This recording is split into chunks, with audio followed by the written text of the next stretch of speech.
Previously on Popping Collars. That people are carrying around these, it's not always murder, but, they're carrying around these terrible things that are eating them. It's not always murder, Betsy? It's not always murder. Liz, it's under the stole. I'm not going to talk about it. I'm not going to go into specifics with you. Okay? Okay. But they're carrying around. Wait, are you on season 2 of Serial? Stop it. I'm not talking about this. I've signed non-disclosure agreements. I'm sorry.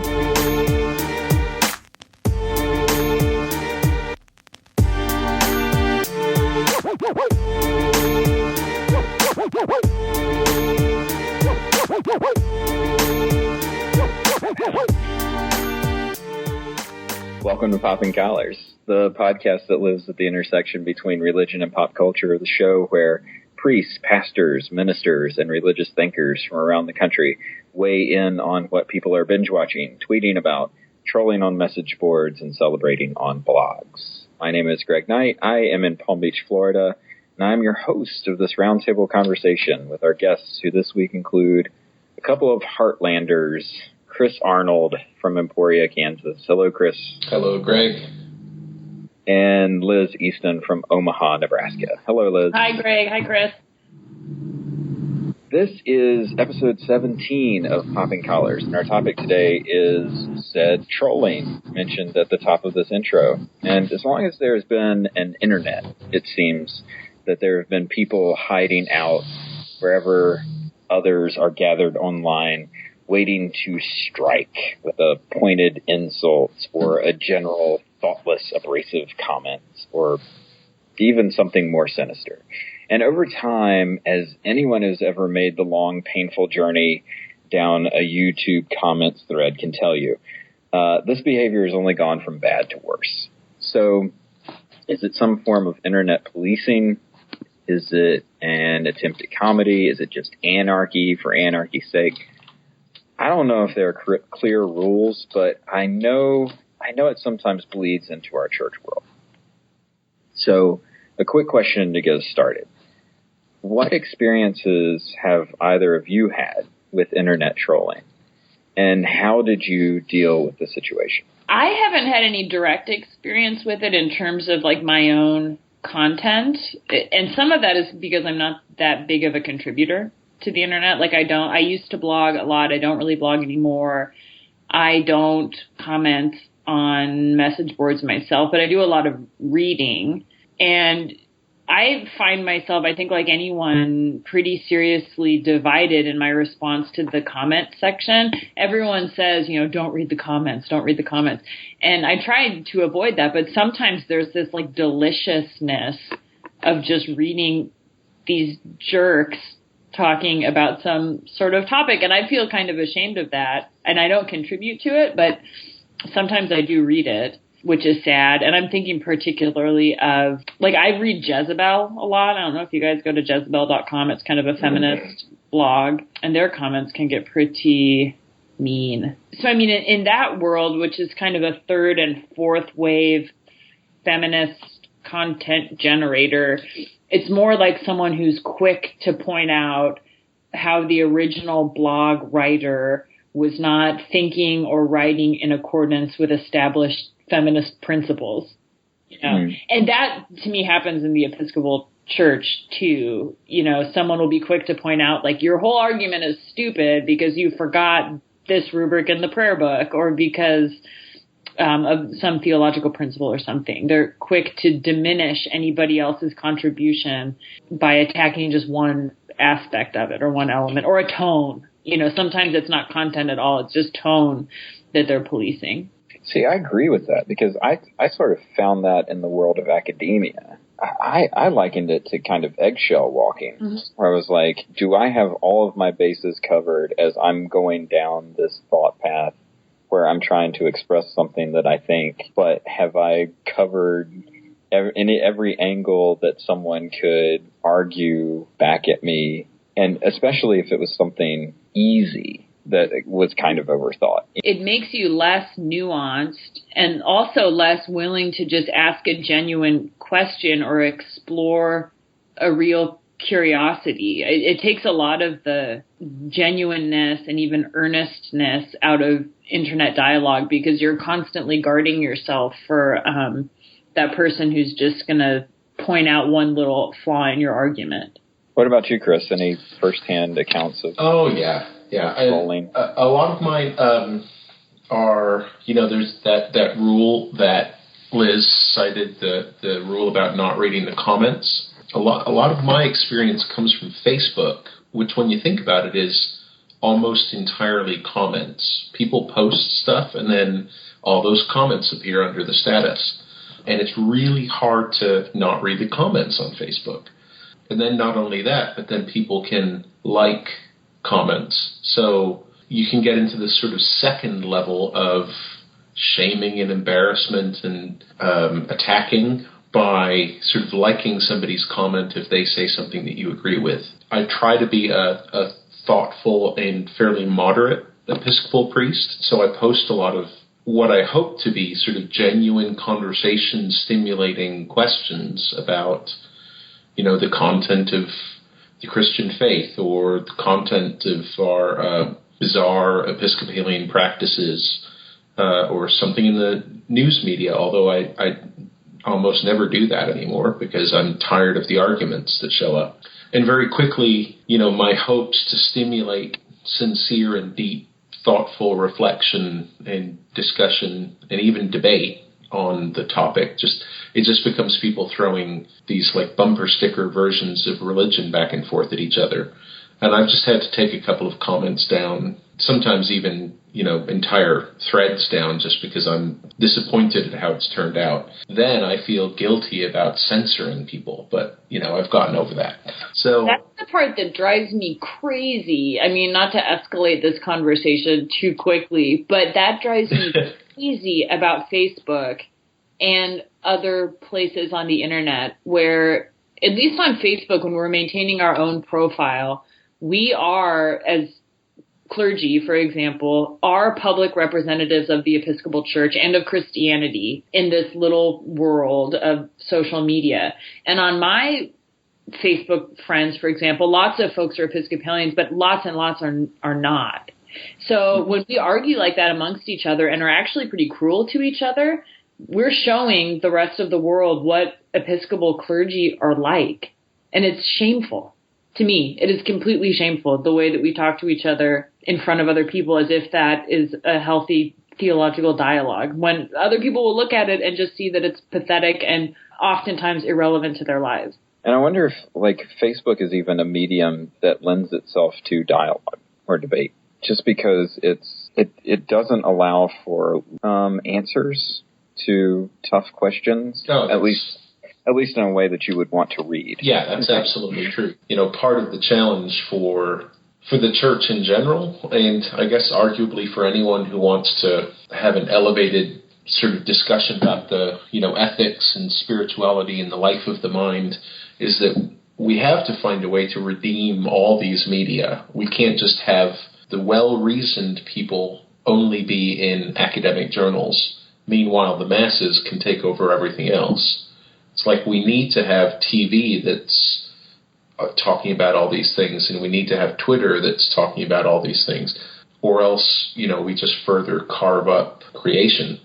I think there's a user error when it comes to these things. And what I mean by that, I think, is that, so back in the good old early 2000s days, the old chat room days, the GeoCities days, I used to think that really what was empowering the trolls of those days was anonymity, right? Yeah.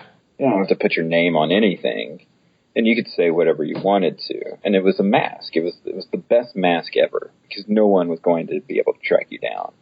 But Facebook isn't a mask. Facebook is your profile. It's your name. Yeah, it is. And yet you can be just as cruel on Facebook as you can in any other forum where you're anonymous. And it makes me wonder, is there something about just the medium itself that brings out something less generous in our nature? It's not a technical distinction by any means, but I think there's a qualitative difference between trolling, which very often is anonymous, and seems to happen much more on Twitter these days. And it's like that, I'm plugging This American Life here, but the This American Life episode and podcast trolling very often, I think, is anonymous and is just intentionally destructive. But then on Facebook, we get flame wars, which I think are slightly different. I don't think people who, get all up in arms on Facebook are intentionally trying to destroy their opponents. I think they're genuinely trying to advocate for some position that they hold dear, but they just don't know how to fight in a gracious way, or they don't know how to discuss things in a gracious way, and it becomes a fight. Does it have something to do with passion then? Flaming is something that you're passionate about. Trolling is something that you're apathetic about. But you know that you can get a rise out of someone if you say something that is offensive about something that someone is passionate about. Yes, I think trolling's primary function is to drive the target of the attack completely off the medium entirely. The flame wars are actually, I think the intention of the people who post that stuff is to try to change people's minds. I don't know if they go about it the right way, but all those people who post stuff on my Facebook page or on anyone else's Facebook page, I think they really are trying to convert people to their way of thinking. They're just kind of doing it in a bullying way. Your posts are welcoming feedback, because mine are like, here's a picture of a cornfield. Yeah. Here's a pretty church. Right, but I think that's, so I'm falling more on Liz's side, and I think that it has something to do with fear, right? So I am less likely to post something, that I may be passionate about, that I agree with, the stance that I take on Facebook, because I'm not sure what kind of comments that I'm going to get from it, right? So it's easier for me to post something that's innocuous, something that's not going to elicit anything except maybe a few likes. And it makes me wonder, so then what's the point? What am I giving into if I'm afraid of where these conversations are going to go? Well, I think that part of it, for those of us who are ministry professionals, is a very real concern for the people that we care for. Like for me, when I was the priest in a large church, my congregation was large enough that people were on every, conceivable point in the spectrum on any social or political or theological issue for the most part. So I was always afraid of posting something that could be a distraction to them or could get in the way for them or could offend them, and now kind of on a diocesan level that I'm even more aware of that because I don't have the same depth of relationships to kind of redeem the offense. Yeah. So I think that's part of it, where my fear came from and my concern. And then the less noble side is the part of me that just doesn't want my feelings to get hurt or doesn't want, to engage in something that could be especially vulnerable in such a public place. So not to date our show too much, but I'm going to anyway. While we're recording this right now, the hashtag Baltimore riots exists on Twitter, right? It's the number one trending topic and has been for 2 days now. Just the worst string of sort of racist tweets you've ever seen in your life. Just run underneath this hashtag where people are looking for information. That can't just be, now some of that is legitimately what people are feeling. They're angry and they're venting some sort of racist anger out into the world. Some of it, is someone who doesn't believe what they're writing and yet are writing something in order to instigate more sort of backlash. I don't understand what the point of that is. I just can't even see it. And yet it exists in the world, and I don't know how it's explained. I think it's absolutely a thrill that some people get for some reason from simply getting under someone else's skin. And if I can sit at home and write a tweet and get, visible confirmation from the responses that I have really pissed off, can I say that in this podcast? 30 or 40 or, 100 people to the point where they're even more outraged, then I have some sort of confirmation of my own power. It's an addictive thing. I think it's pathological. I think it's quite possibly even demonic. I think it's definitely sinful. Like when you mentioned that, Chris, the thrill, that people get that's almost like chemical or hormonal or whatever, that is sort of what I think of like allowing yourself to play with the dark side in that way and get a little payoff from it. I mean, that definitely sounds like sin to me. And, flirting with sinfulness or with evil or however you want to put it in a very real way. And that's tempting for all of us. Like I would love to read the screw tape letters for the modern man. What role does the devil play on the internet? Probably, a pretty big one. And maybe that's the piece that ties all of this media together, is the sense of ego, is the sense of ownership, is the sense of self that's put into it, right? Yeah. So that what you receive is all about you, and what you put out is all about you and what you're getting out of it. How many likes you're getting, how many favorites you're getting, how many little stars you're getting. I think in our world, in our church world, and Liz and I talked about this on an earlier episode when we were sort of tying our world to sports a little bit, we do this thing where we really keep score. Yes. And we keep score using shorthand like ASA and our endowment. I mean, the Episcopal Church, and I'm sure it's not just in our tradition, but it's the one I'm most familiar with. What completely baffles me the most is the blogging and the commenting on blogs and the posting in which each of us is trying to be sort of novel in our solution to what will fit, quote, fix the Episcopal Church or, where we're getting it wrong. And here's the thing. None of us knows that answer. None of us knows how to do that. And we're engaging with it online in such a way that is incredibly disrespectful and diminishing to other people who are trying to be faithful too. It drives me crazy because it short circuits any real conversation and any actually kind of humble work. And that work is going on. It's not like that work doesn't exist because of the internet, but it's not reflected on the internet in the way that it could be, I think. I've seen it happen online in a number of different places where people feel at liberty to speak with rudeness and a lack of charity and complete condemnation of the person they're talking with because they're convinced that they need to because they're speaking on behalf of justice. I think there's about 50 different places in the Bible that say that, it's more important to speak with kindness. Yeah, I don't do great with church language a lot of the time, but in pop culture language, we call keeping it real. Like that's... Oh, that's in the Bible. And I think that's right. Like I see a lot of that, especially with young people. This idea of, well, I'm just saying what I think, as if that's a justification for being rude. Just because you think that it's true doesn't necessarily mean that you need to be abrasive. You can be mindful and tactful about what you say and still hold on to your truth. Well, and a close cousin to that, which I also think is just endemic in the Episcopal Church, is the snark, is the celebration of snark. And maybe this is like the newly acquired Midwesterner in me, but nothing irks me like the snarky comment that is meant to diminish another person and able to simultaneously say, like, I don't really care what you think enough to be thoughtful about it. I just know you're dumb and I'm smart, so I'm going to be, make a little joke at your expense.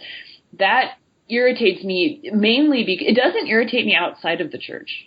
Like, like if we were following tweets about like the Academy Awards or something, that would not irritate me at all. In fact, I would think it was funny. But when it comes to the church world and our faith life, to me, that's just rude, like you said, Greg, but it borders on shameful. But that snarkiness in church life is, I think, destructive, and it keeps a lot of people out. And I guess it's the pointedness with which we attack each other that I find distressing. To the point that it's not even comedy. It's just being mean and then laughing about it and saying that it was a joke. Right. Well, and I think that so much of it is about our culture where we all get to be celebrities. Like, you know, we're all criticizing each other as if we're the only ones who have an expertise in a given topic. And the truth is we're not experts most of the time, and neither are the people we're arguing with.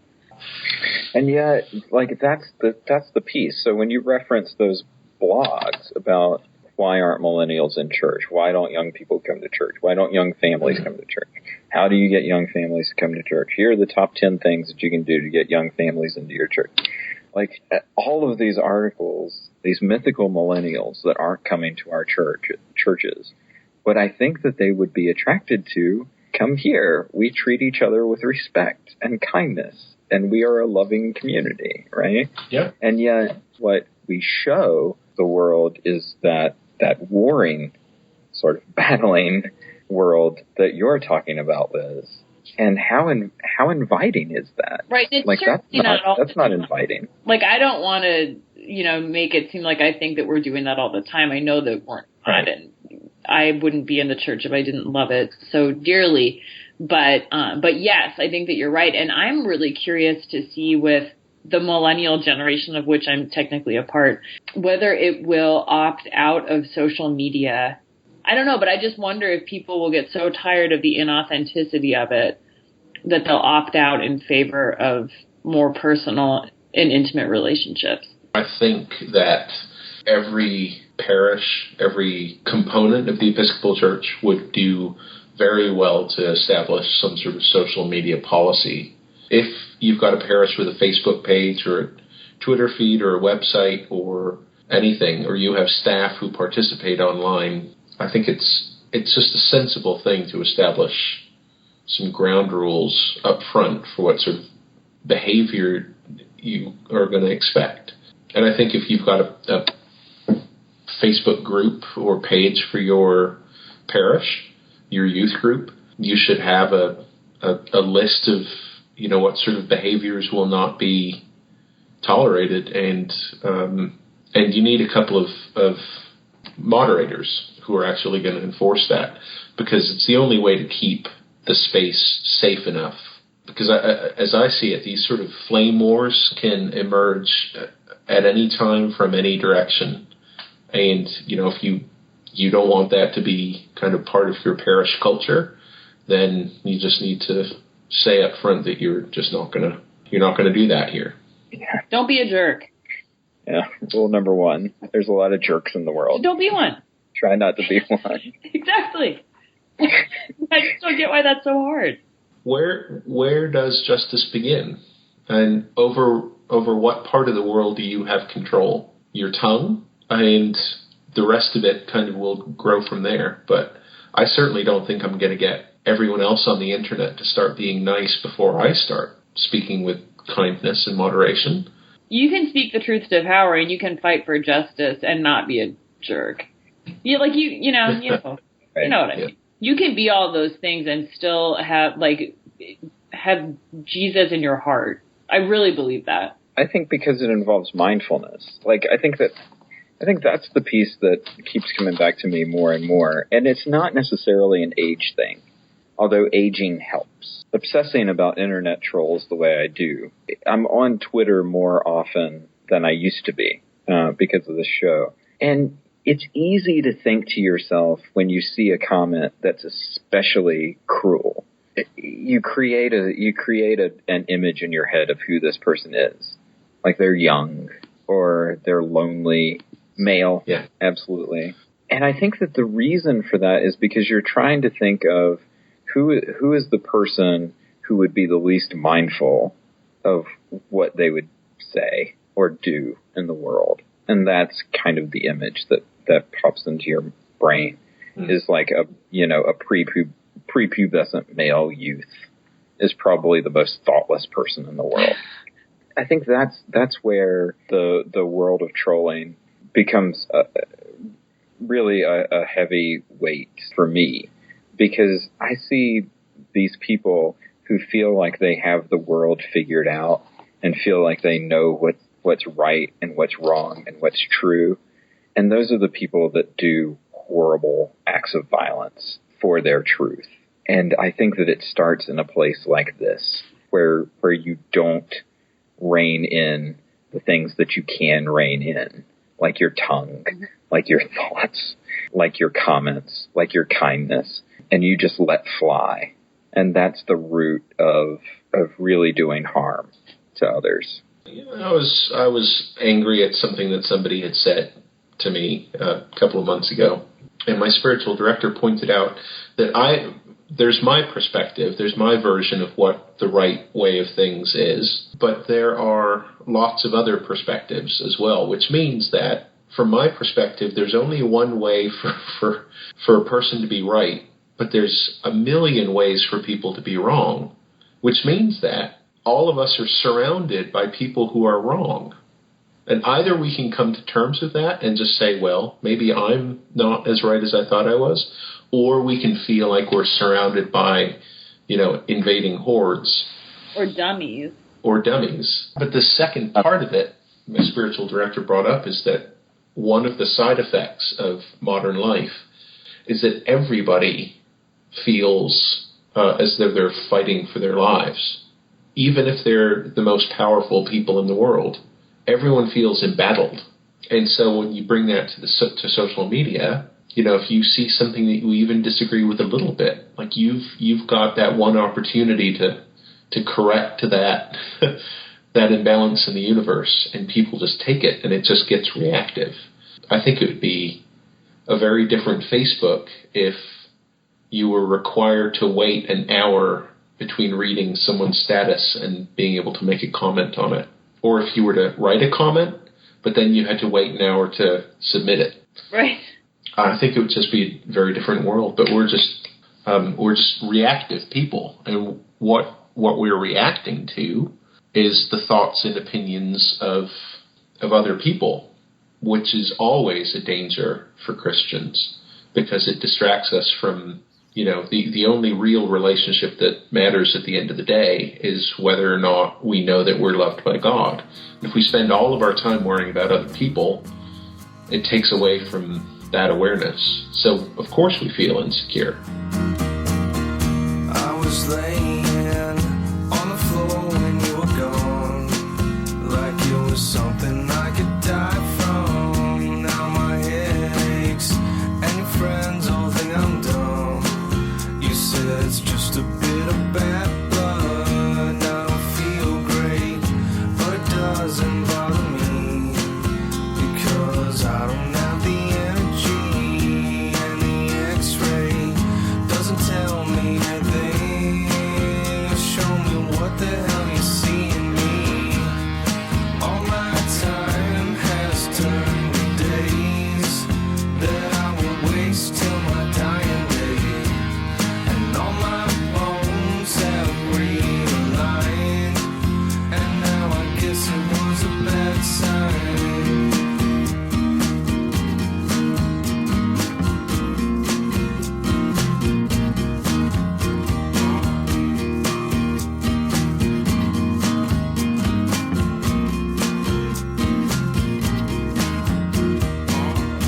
I was praying. Plenty of to listen to. So, what we can do now is our Go in Pieces segment, where we communicate to people how they can get in touch with us and how we can get in touch with them through our various social media that we've been putting down over the last 25 minutes. So, Chris, how can people get in touch with you? What are you doing? Where are you? Oh, well, you can get into the best way to get in touch with me is fatherchristopher.org. That's spelled out, fatherchristopher.org. That's my blog. I post sermons there. I post opinions and opportunities for people to flame me, I guess. And from there, you can get to my Twitter account, which is at @FR_Christopher. So that's how you can reach me. And then I just want to put in a plug. We're still a little bit away from General Convention, but the Society of St. John the Evangelist, the monastic community in Cambridge, Massachusetts, has set up a website where people can submit prayers of various sorts that will be going to the 78th General Convention of the Episcopal Church this summer, and will be part of the General Convention's Prayers of the People. And very creatively, that URL is prayersofthepeople.org. Wow, that's a pretty decent URL. Yeah. Prayersofthepeople.org. How did that not get snagged before? Seriously, it's not prayers underscore of No. underscore the underscore. Great, blaming me right now. We'll use that as a segue to Liz. Liz, where are you? What are you doing? And how can people get in touch with you? I'm the canon to the ordinary of the Diocese of Nebraska. You can find me on Twitter and Instagram at Liz East. I opened up my Instagram to the people. And, or you can follow our diocese on Instagram at diocese_of_Nebraska, which is exactly what Greg was just making fun of. Yeah, we're all over the place. All over the state of Nebraska. Just come to Nebraska, you'll find us. My name is Greg Knight. I'm the Director of Children and Youth Ministries at Bethesda by the Sea Episcopal Church in Palm Beach, Florida. You can find us on the web at bbts.org. You can feel free to troll me at that Greg Knight on Twitter. Popping Collars is all over the place. We are on the Twitter. We are on the Facebook. We are on the Instagram. If you have a social media account, you can put Popping Collars in the search engine and you'll find it. Find us on the web, poppingcollarspodcast.com, where you can see all of our shows. And our podcasts are available wherever you get your podcasts to download, probably. So just go to your usual podcast provider and find our show. Also, let's say a big thank you to EpiscopalCafe.com, who features our podcasts each and every time we put out an episode. And we thank them very much, and we hope that you will visit their site. That's Popping Collars for this week. Thank you, Chris. Thank you, Liz, for being with us. Thank you, Greg. Keep those collars popped. We'll see you next time.